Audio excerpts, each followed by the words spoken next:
Pagka-abre sa inyong mga Biblia, John 15, 1 to 4. John chapter 15, 1 to 4. Tulad mo sa kasama ko ni sa NIV version.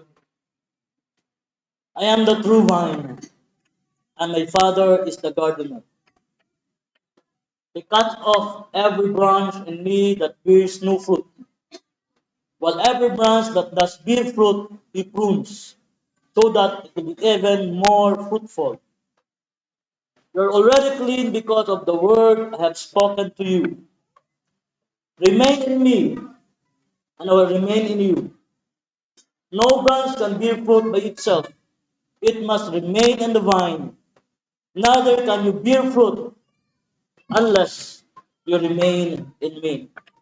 Magapot ka. Glory and honor belongs to you, God. Laging umahan, salamat ng alain na Miyerkules sa Lord, nagatigom.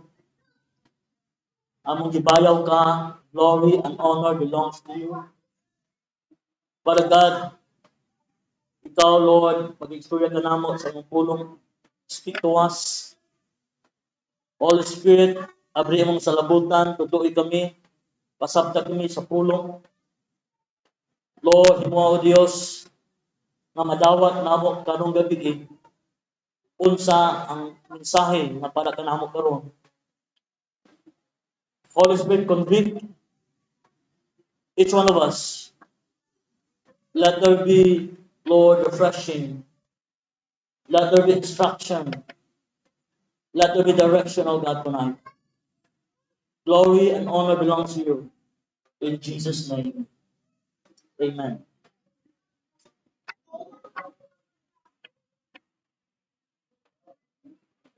Duha ka importante nga chapters sa Biblia, sa John, nga para kanako importante ako sa ako personally, and I believe importante sa ato. Kay only in the book of John, gisulti ni Jesus, the record ni John, and John chapter 10 of John chapter 15. And John chapter 10, nag-hisgot about the sheep and the shepherd. Chapter 15, nag-hisgot about the vine and the branches. Kay kini nagasentro about sa atong relasyon uban kang Jesus. Kay kining duha ka chapter naka-anchor, naka-establish ni ana ang magpadayag na we have a relationship with Jesus. This is for the believers. Ang John chapter 10 nagahisgot about unsa ka importante ang pagpaminaw, ang pag-ila sa tingog sa shepherd, kaya nakaila ang shepherds and sheep, o ang sheep sa nakaila sa voice sa shepherd. So dependence nga gipakita niya nga relationship. Labi na more sa shepherd. Kadi man mabuhi ang sheep kung wala ang shepherd. Upon John chapter 15, for a long time, ako ganyan pananandungan ba? Nag-compare nga itong relasyon sa kahoy o sa sanga. Or specifically, vine ang gigamit. Tumaom na ang sa Israel. The vine, kita branches. Na kanasa nga relationship is irreversible. Di mo usbon. Di pwede kabuwagon. Kung ang sheep o shepherd, ang sheep pwede man laag. Pwede man di maminaw siyang shepherd. Sa laag man siya. Pero kining vine of branches, gusto di mo na ibulag. Tungod kay nailalom na prinsipyo about abiding in Christ, na nakakulit ng mao na pagtudlo ni Jesus. Ug nayupat kabutang ng mao nga 4 verses ang nakita na akong importante nga sabto nato. Una, Importante masab na to ang source sa atong relationship. The source, the ultimate source of our relationship with Jesus. Unsa, kayo siya, I am not si G, true vine, the Father is the gardener. Nanasabto na ito na, ikaduha, nga naay irreversible process in between the vine of the branches. Irreversible, nagpasabot. Na di po din mo ibaylo. Di, mausab. Sa verse 2, makita nato na magpabilin ang branch na magsalig sa vine. Di na po i-reverse nimo. Ikatulo, ang verse 3. Na promise si Jesus. Gani niyang gideclare na daan. You're already clean because of the word I've spoken to you. O ikaw pat. In this relationship, na expected na response ni Jesus sa ato. Ipasabot, expected na, dili na angay, dili optional. It is expected to us as a branch to the vine. When Jesus said, nagsugod siya, and the true vine and my Father's gardener, iyang gipadayag ang relationship sa niya o sa Father. Consistent si Jesus sa iyang baruganan since the beginning. Kanuna na repeat many times sa iyang mga disciples, sa kadaghanan, na siya nagtuman lang, nagsunod lang, nakabubutong sa iyang amahan. Unsa iyang gibuhat, mura sab na ay nakita nga naggibuhat sa amahan. Even si Jesus, kana siya mismo niyang gibalik diri. Nga even sa atong relasyon sa iya kanunay gipakita ang source nga ng relasyon nato niya sa true vine na ang iyang Father. Unsay buhaton sa Father? Sa verse 2, nga may proseso nga buhaton sa Father. Niadtong naa kang Jesus ng mga branches as a gardener. Una, gi-explain ni Pastor. Mabsang yun sa nakong balibala kasulatan, dili ni siya irrefutable. Sa unsaon sa mga theologian, dahan man kayo ipanglalisan pa man ni. Pero klaro kayo, kasi ako nang gingon, ang vine-branch relationship is irreversible, permanent, di na siya pwede usbon. Sama na kumingon si Jesus, katong ni mamunga, i-cut off, kita na bagag sanga, na i-cut off, buhit pa. That is the eternal truth of a relationship with God.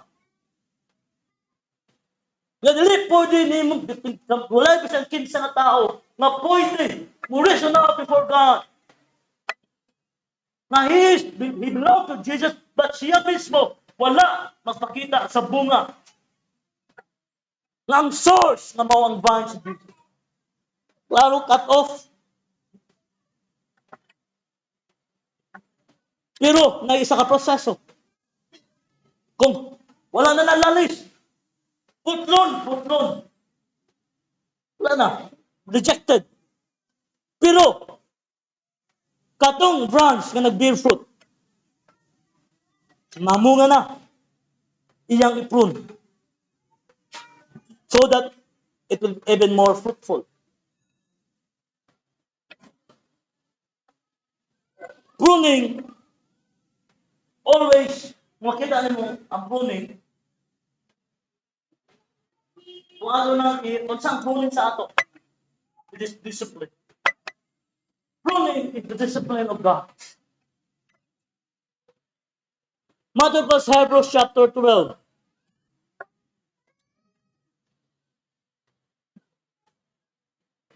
After the writer of the book of Hebrews nag-conclude sa chapter 12, unsa si Jesus, explain man unsa si Jesus, the new covenant, the blood of the new covenant, unsa ang unsa ang rason nga kinahanglan magpabilin ta kang Jesus, mag-fix sa our eyes on Jesus, atong i-set aside everything, kanay mga witnesses, natay daganan, nagdaganta sa lumba. Apa sa later part of verse 7, ingon diri sa writer sa Hebrews, endure hardship as a discipline. God is treating you as sons, for what son is not disciplined by his father? If you are not disciplined, and everyone undergoes discipline, wala, i-quote-unquote diri sa NIV, walay taong, walay anak na din ang nag-discipline, makaagi kong discipline. Then, kung di ka disciplined, then you are illegitimate children and not true sons. Moreover, we have all had human fathers who disciplined us, and we respected them for it. How much more should we submit to the Father of our spirits and live? Our fathers disciplined us for a little while as they thought best, but God disciplines us for our good, that we may share, that we may share in His holiness. No discipline seems pleasant at the time, but painful. Later on, however, it produces a harvest of righteousness and peace. And take note of this. For those who have been trained by it. Ang purpose of the discipline is na kayo mag-learn ng lesson. Una kung sa kamamagirikanan, ang anak gali na magbalik-balik siya sa iyo, pwede disiplinahon. Maglabas ng ulo, ibalik ka po buhat. Discipline yapon. In the same way the Father God, if manotice di ba yung Christian life, magbalik-balik ang hardship, possible, sure, discipline ka sa Diyos. O wala ka, mo learn sa mong lesson, magbalik-balik lang gihapon ang inyong struggle. This is the pruning of the Father. Kay tuyo niya, gi-honor niya ang son, nakin sa gatong gihatag niya sa iyang son, makita na himong branch, mag-bear fruit. Remember, ang iyang discipline, katunang namunga. So these are believers. O sa purpose, sa discipline, para mag-bear more fruit. So, ni Pablo ni Pastor na progress sa fruit bearing. O morning first part. No fruit. Nag-bear fruit. More fruit.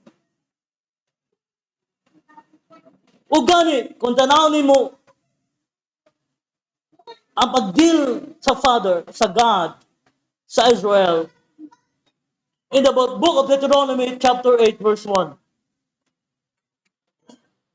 Kanuna ini, sa dihang gumagawa sa nala sa at the end of their journey of 40 years. Pasulod na sa Kanaan, si Moses naghatag, nag-remind again, iyang gi-review again unsa ang katuyuan sa Dios nganong ipaagi sa wilderness. Atong basahon ang pila ka portion sa Deuteronomy verse 8, verse 1 to 5. Be careful to follow every command I am giving you today, so that you may live and increase and may enter and possess that the Lord promised an oath to your forefathers. Remember how the Lord your God led you all the way in the desert these 40 years to humble you and to test you in order to know what was in your heart, whether or not you would keep His commands. He humbled you, causing you to hunger, then feeding you with manna, which neither you nor your forefather had known, to teach you that man does not live on bread alone, but every word that comes from the mouth of the Lord. Your clothes did not wear out, your feet did not swell during these 40 years. Verse 5, know in your heart that as a man disciplined his son, So the Lord disciplines you. Sad to note, at the end of their journey, most of them die in the desert. Duha lang ang nakasulod. Si Joshua o si Caleb. You see, tanaw ang comparison. Kaya wala sila magpa-disiplina sa Diyos. They not learn. Na-expose ang sa natin kasintasin. So, kanin pruning the purpose of God in our life na mag-bear fruit ka. The more God disciplines you, He expect you more fruit. Pero sa tunod, makakita ko sa mga indisiplinahon sa church, mawala nila sa church. Ang mga disiplinahon mga leaders, mawala sa church, magsugod na yung church. That is the false heart. Kaya ang tuyo sa Diyos is more fruit. Mamunga ka para sa ikay. Mo nang importante kayo mo nang gisulat ko sa Book of Hebrews chapter 12. Unsa ka importante ang kaya kinsa tong matrain tanawa, di ba? Last part itong ibasa. Righteous life is the fruit of a man or woman who is trained through discipline. The more ka mo shine in your character. Malang mo rejoice ta kung gidisiplin ta kay nagpasabot nga anak ka sa Dios. Pero daghan kayo nagninguliyaw sa pagdisiplin sa Dios. Nawanin mo mamunga. Maamot ang tayo nga di na mamunga. Delikado. Nga putlon. Mauna, ang warning sa Hebrews chapter 6 verse 4. Daghang yapon na magiglalis na ni. Ngay mga butang sa scripture. Nga di na ang ilalison. Klaro, ng klaro. One, kanunay nagamit si Jesus o illustration sa nature. Para iyang klarohon ang kini, ang prinsipyo dili na. Irreversible ni. Gigamit ang vine branch, irreversible na. Di na pwede usbon mo nga relationship sa vine of the branch. Pag putlon ka, di na mabalik. Pagtaan ako sa mga komentary karon, most commentary karon, pagtaan mga komentary, most commentary karon, dili mo ma-explain. Ang isang komentary, ang gigamit na pruning ko lift up. Lift up. Okay. Sa Israel ko no, kung ang vine ko no, mundo po na, lift up.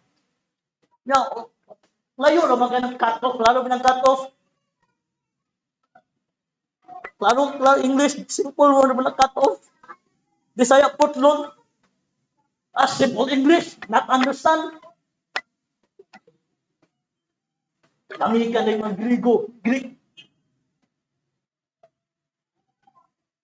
Ang intention lang kay i-defend lang ka ng theology.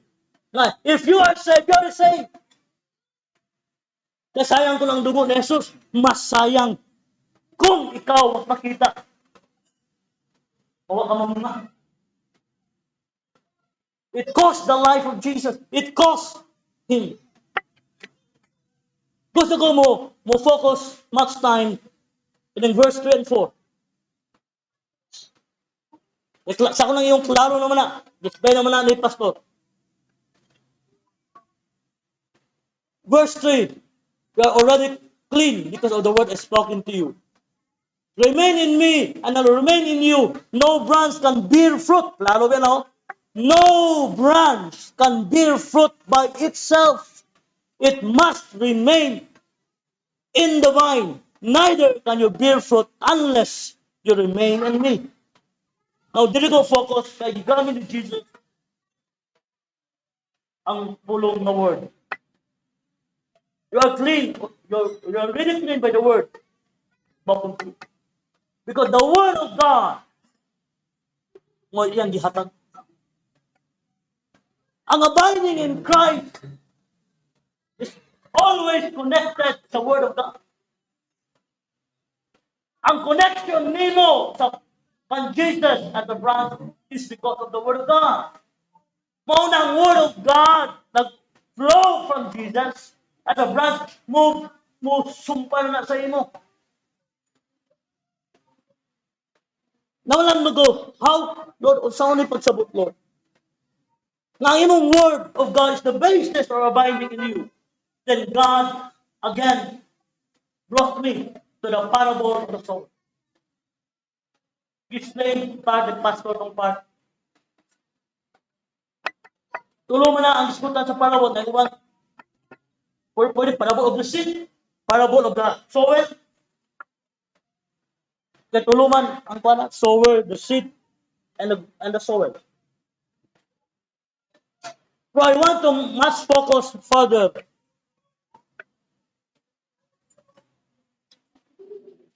sa good sower. But before that, nalimayin ko ba? Na every time si Jesus mag-speak about the Word of God, na repetition niyang buhaton.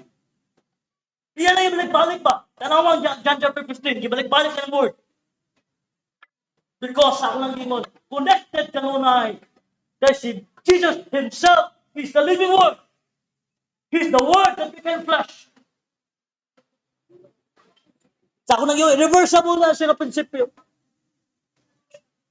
Even sa John chapter 17, at least 4 times sa iyong prayer, sa iyong mga disciples, mention niya ang Word. Tanaw na ito, look mo ito sa parable of the sower. Ano importante, nung nakaingon kong ang Word of God is the basis of abiding. In verse chapter 17, verse 6, ingon siya, I have revealed you to those whom you give me out of the world. They were yours, you give them to me, and they have obeyed your word. Obeyed your word.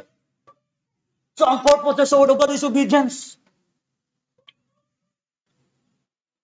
Di na ibulag nimo ang word sa obedience. Ang Word of God na para i-obey. Mabayad ang iingon siya sa Deuteronomy. Be careful to obey sa akong word. Verse 7 to 8. Now they know that everything you have give me comes from you. Take note of verse 8. For I gave them the words you gave me. They accepted them. O Greco, na-excited. Kaya gigamit na word. Di lugos. Sa Greek word, sa verse 8, ang gigamit is rhemate. Rhema. For I give them the word, the rhema word. You give me that they accepted them. Ang first na word gigamit sa verse 6 is logos. The intention there is ng Jesus. Na ang word na gihatag sa iyang mga disciples, may mong rhema. The rhema na dawato na. The living word. The active word. In verse 14,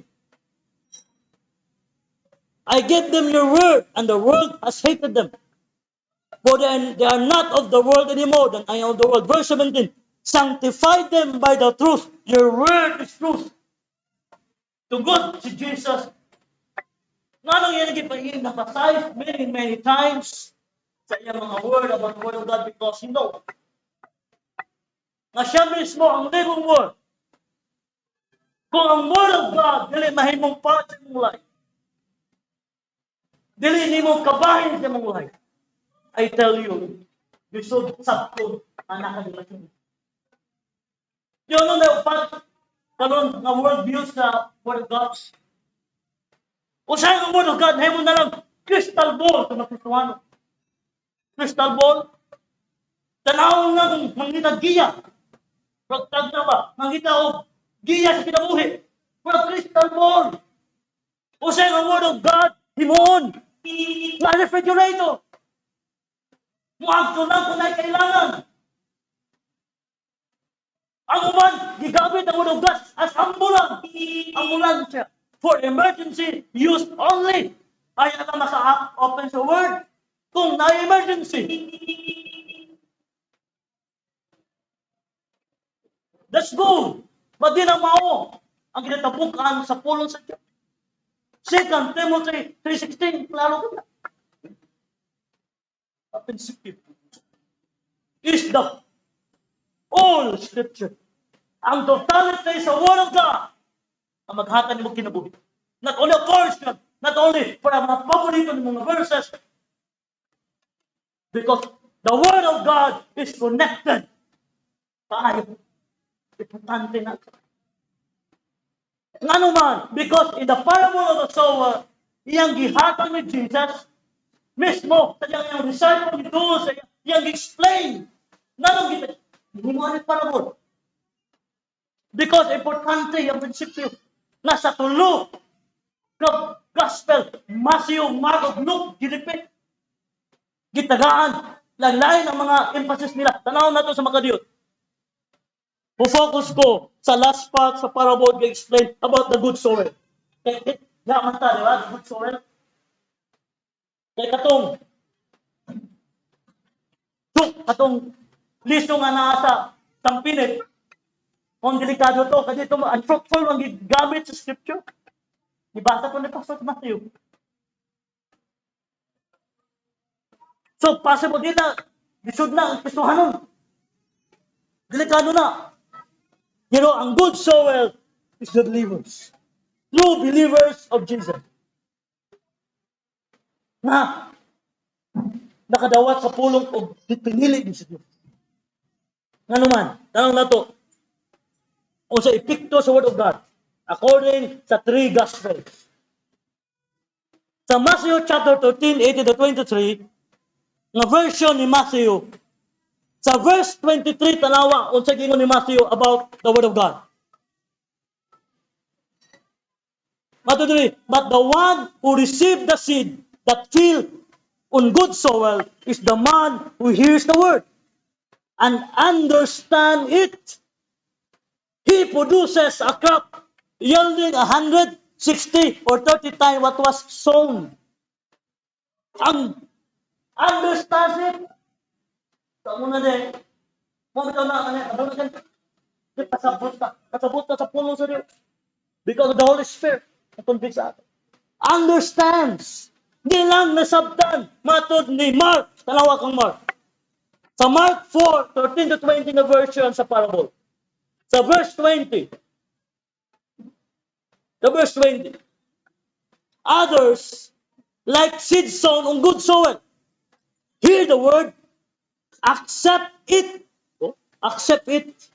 and produce a crop 30, 60, or even 100 times what was sown. Si Matthew, understand it. Si Mark, accept it. Sumpay na na. Di lang sapton, dawaton. Di na mao. Si Luke, didugangan ni Luke. Sa Luke chapter 8, 11-15, na version ni Luke. Sa Luke 8, verse 15, sa last part, sa first part, sa Luke chapter 8, verse 15. Sige mo din. But the seed on good soil stands for those with a noble and good heart. We hear the word, retain it. Di lang nag-understand. Accept, but retain. Huwag na pa'y sumpay. Si Luke. O si outcome. Ingon si Luke. By persevering, and by persevering, produce a crop. Hallelujah. Di lang understand, di lang accept, di lang retain, and by persevering. Dilita sa persevering. Ay, kailangan mo persevere ka. Ang fruit bearing di ay kailangan mo persevere ka sa pulong sa Diyos para mo produce ka og fruit. Mo nang ipakita kang Luke. Throughout the scriptures, pwede na ito lahutay. Masubok tayo. Kaya ang lahutay, di ko tinong na lahutay. Kaya may mo. I tell you, daghang mga tao Isog o personalidad. Daghang mga Kristohanon, ng mga isog. Kanang fighter ba? Lahutay gud ba? Pero ingon ang pulong sa Dios. This why other way of persevering? It's only by the word of God that produce fruit. Daon sa kaisog, kalikon, emotionally. Ang expect sa Dios sa imo, sa imong persevering, mo produce of fruit. How? By the word of God. By persevering. May duha ka example sa scriptures. Isa ka example na kini isa sa ato man amahan si Abraham. Kung tanawin mo ang mga letters ni Paul, diba sa Roman, sa Hebrews, gina-mention si Abraham, the father of faith. Iba sa Galatians, katong nito kang Jesus, na imong descendants, spiritual descendants of Abraham. Hebrews 6, verse 13 to 15. Unsa ganito sa Hebrews 6. Unsa example ni Abraham. Verse 13, when God made his promise to Abraham, says there's no one greater for him to swear, by his word by himself, verse 14, saying, I will bless you, I will surely bless you, and give you many descendants. And verse 15. So you take note. And so, after waiting patiently, Abraham received what was promised. Abraham, kung siya nakapahimo ng man of faith, he believed on the word of God and he persevered. He waited until nasupil ang promise. Natawag siya isa. Gani, napaibikin. Hindi ko natawag siya isa. Naungas ni Sarah. Wala mo kontrol ni Abraham. Pero gihapon si Abraham, barog. Giignan niya si Sarah. Kaso naglawit na siya hahagat. Kaya wala maaari pagka na-mistreat. Ewa pa man, magtabak si Sarah dito. Naunhan man. Doon, ginagtabak siya ng Ismael, si Hagar. Sa gihapon, patalawin mo ang scripture. Si Abraham stand the ground. He said, no. Ang promise, wala kang Ismael. Di ako siya na. But ang promise, ang umaabot na son. I expect a son. The promise na tapat. God he accomplished. Again, Abraham was tested. In Genesis chapter 22. He perseveres in his faith. He perseveres the promise of the world. Grabe ang nagyan ni Abraham. Nibiya siya sa iyang dapit. He lived his family, his wealth. Because of the word of God, and he believed it. Kung gisunod niya ang word of God, he traveled throughout the long way. Many years of all his life. Until the time naka-accomplish ang purpose of it. Ang record sa heaven. Wait patiently. Ang pinaka-critical na waiting. Kaya waiting bitaw. Mas maayo pa ikaw paabuton. Sa isang paabot. Ako nakaswa na ito na ito. Nagsabot ni alas 7 sa buntag. Kaya mo biyahe naglayo. You know, kung saan ito nga, alas 11 na. Kung may tumahaw. Pero tungod, I stick ko. Anytime. Kaya ako unang-una, ang alam ko ang buruganan. Wait lang ko. At pinalagay niya, mabiyak ko ron. Nasabot naman na mo, kung wala ko, biyaan ko. Di, wait ko. Di ka sa alas 6. Wala ko kayo pamahaw. Ang susunod niya po. Ay nang inisihan kita sa akong mga kauban. Pastor, ganina ka ba? Ganina ba? Pakanoy ko dito pamahaw. Ang ino ang inano. Sabi. Di sayon. Pero kung you know and you know nga na isultihan ka, pastor man to. Ako man tong senior pastor. I stick to his word. Nagihanggit ko. Even nalangay man, I stick. Because that is the principle of the Lord Jesus. Kung dili ka willing magapaabot o gining waiting, dili over time, pila ka oras. Si Abraham, it takes for him many, many years. Na after 95 years old, yung mga tao, sa isa. Pahalat ko sa Diyos sa iya. Pero nituman siya sa promise. Kung nahimo siyang i-acknowledge siya sa God, the friend of God. Abraham, the friend of God. Nagikanta ka lang, di ba, Dana?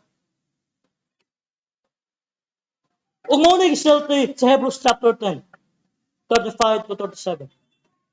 Another promise.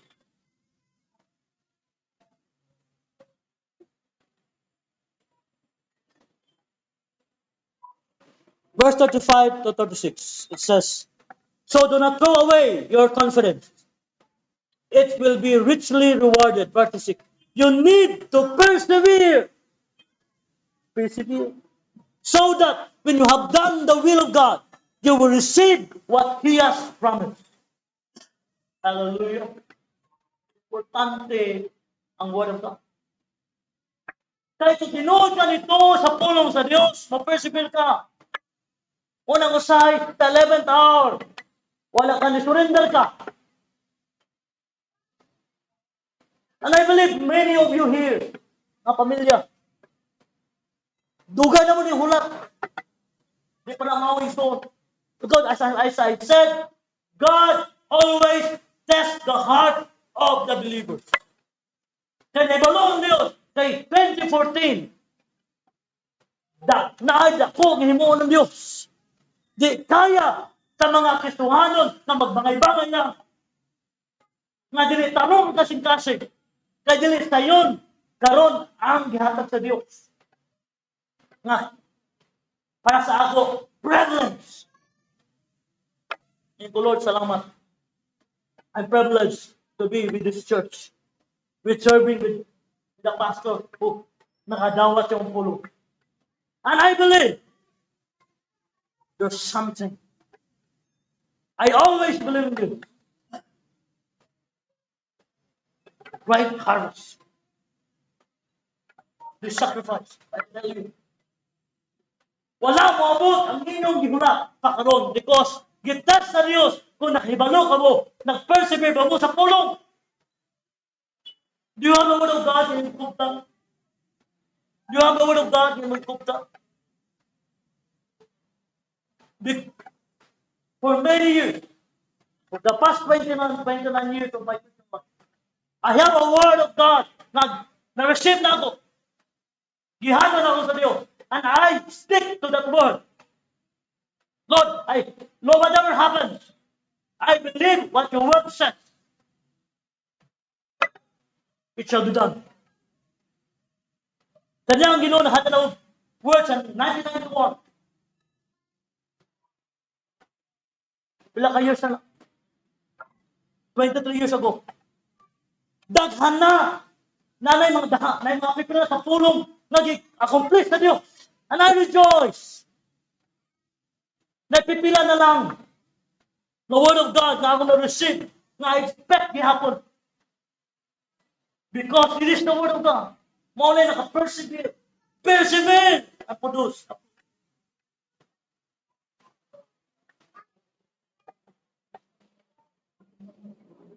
Gusto sa Diyos nga ikaw, ako, kita, persevere. Kumauna ang good soul. Ang tinuod ng good soul na na-receive the word of God mo persevere. Mo barog sa mga oras until the end. Daghan ng mga nag-una nato, wala ka persevere. Ang man of God, dilita ka, tupong sa ilang mga gitawag na divine encounter. Proasa sa karon, they do not persevere the word of God. Ano sa karon? Delikado na sila. May cut off from the vine. Remember, walay nakahibalo kinsa gi-cut off. Totally. Obvious lang kanang unfruitfulness. Kandidato ka. Kayo mga kasulatan, di ba? Kung unfruitful ka, pag-repent, kaya delikado ka, napupununod. Ang Father, i-cut off ka siya. Pag kung ikaw na muna na, magkulang pa, iyak ang disiplinahon. Kaya natay mga butang sa ng kinabuhi, na-cleanse sa Diyos, mana-idol eh. Here's my word today. Bye. Most of us, if not all of us, we will be going to many disciplines in this coming days. Because God wants us to produce fruit that He deserves. Nag-expect ba ng fruit? Hindi na mag-disiplina. Hilak-hilak ka sa Diyos, padwa gihapon. Tungod kay wala ka maminaw sa discipline. I tell you, it's a fearful thing to the fall in the hands of the living God. Matthew 7. Lisod kaayo, kay dili mo maila ng Diyos. Dili po mo tulugan ng Diyos. And I want to end this in Revelation. Okay, I want us to spend time today in prayer. Revelation chapter 14, verse 12 and 13.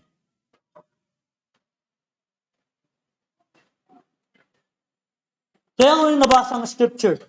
Kaya ko, Lord God. Hindi na sulat. I will read this in the NIV. This is a portion of the scripture after nagipakita ni John. Ang great revelation. Ipakita ni John ang maabot na mahitabo. Na umaabot na tribulation. Then, naigisulat sa book of Revelation ni John na note. O mismo si Jesus naghimog statement. Basahan natin verse 12. This calls for patience. Patient endurance. Duhag yun. Patient pa. Endurance pa. Patient endurance on the part of the saints who obey. Who obey God's word, God's commandments, and remain faithful to Jesus. Then verse 13. Then I heard a voice from heaven say, and red letter man eh. Sa akong Bible, sa NIV na akong version ng Bible, sa mga red letter, kan Jesus na statement na. Munig sulat. Right. Blessed are the dead who die in the Lord from now on. Hallelujah. Do the promise. Gikan pagpasulat ni John, gikan kang Jesus. Blessed are those. Blessed are the dead. Grabe. Grabe. Who die in the Lord from now on. So ang tanang namatay. Tungod kang Jesus. Diha kang Jesus. Blessed. Hallelujah. Hello. For me to live is Christ and to die is gain. The very first Brema word. Nabat mo ang 286. Unang-una na ko. Nga, memory verse. The next. Later, Galatians 2:20. Na yung mga butang na problema ang maunay mag-influence sa mong life. Come on. Are you seeking the Lord? Do you have a word of God for you? Kawa kailan makabtan. Dili na, magdadala plano-plano o it's only by the word of God. Sa diha siya mag-instruct, magligo nila, mag-aksyon nila. Then padayon. Yes, says the Spirit. Oh, with the Spirit. The Holy Spirit. Agree with the Spirit. They will rest from their labor, for their deeds will follow them. Hallelujah. O sa nang din, the fruit, the fruitfulness, the much fruit. Walang ayaw pa nga nyo pamatay, mura pa kayo bunga. Kaya promise dali o,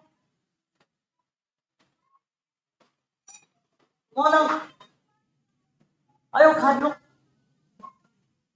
Kaya klaro sa promise, blessed are the dead.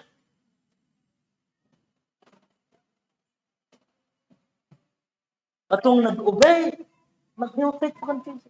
Until then, until your lifetime, kung di na ito maaptan, mabuhi ang pagbayad ni Jesus, mamatay mo kitang tanan, ang pangutana. In your lifetime, before that death comes, could you claim this promise?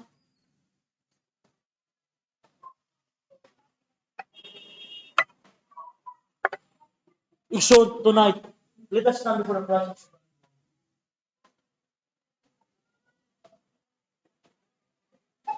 Hallelujah, Jesus.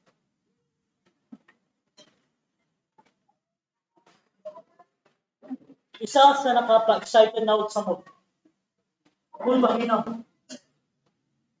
Kadang isa sa mga katong dito mi sa sala sa balay. Patianan ba? Kadang ibigyo ang Iraq. Nakaroon sa Iraq ang mga Christians. Gituha nga tuwa ka church. Magpabilin mo, mubayad mo tax na mo. O convert mo sa Islam. O dili, patyon mo. Iraq. Then we heard the news last night about a brother. Thank you, Lord. You know, kini butang ng words ako sa Diyos. Satan is full of fury in the end time. Okay, his days are short. Revelation chapter 12. Na-fury siya. Ang una niyang iyatanong kay dayat naman yung mga unbeliever, yung mga Christian yung target ron. Kay, ang iya, nahibalo siya. Madelikado naman kung tuhanon ni. Kung di na ko patyon, kung magdugay ni. Bro, wala siya kako sa sabot. That the more Christians who die for Christ, the more good feeling ang church. Pero, kung tanong ko sa inyo karon, seriously, andan na mong mamatay, in Jesus. Nakuya ko ba? Pero mga tanong ko ikaduha, na nabuhay mo nga. Si Pastora, na nabuhay mo nga. Walang magluwag, mag-reason without upgrade. But I tell you this, it's between you and your God. Tonight, before we pray, taro, could you stand sa imong feet? Taro. Kumusta ba? Do you persevere? Tinood na nag-persevere.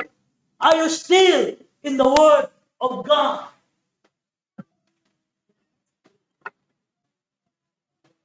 Kumusta ba ang Word of God sa imong life?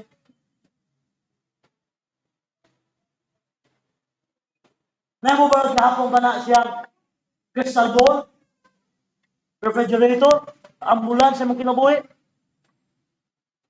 Or is the Word of God your life? You cannot live without the Word of God. Usahay mo yung mga talon, unya ako. Unahon na itong trabaho. This is the word of the Lord. Ay matod pa. Divine branch principle. Remain in me or remain in you. So sa imong faith. We just pray.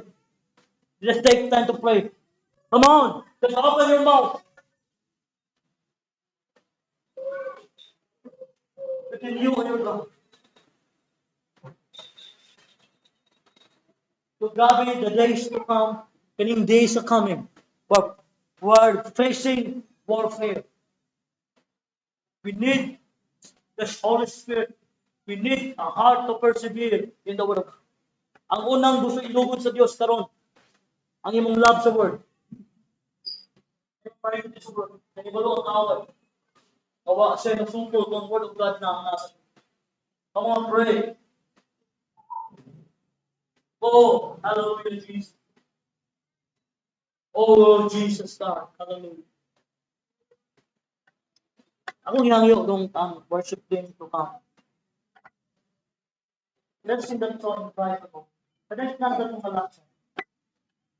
That's my heart cry. Lord, in you, I know, guys, come on as we sing this song prayerfully.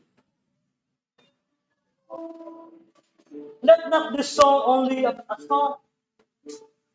This is a declaration. Come on, with all your heart, with all your voice, sing this song to the Lord. Hallelujah, Lord Jesus. Oh Lord, yes, Lord.